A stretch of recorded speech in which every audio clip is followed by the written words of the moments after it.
nangyari sa mata mo? Mata mo?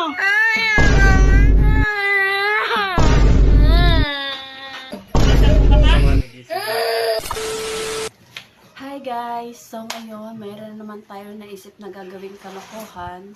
Pero this time, hindi na kay uli.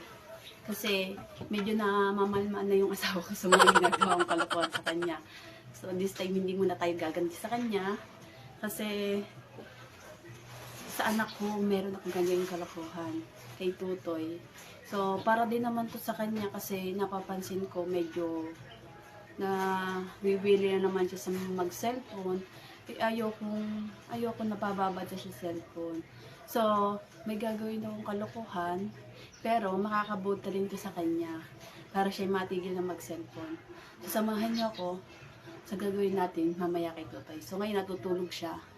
So, ito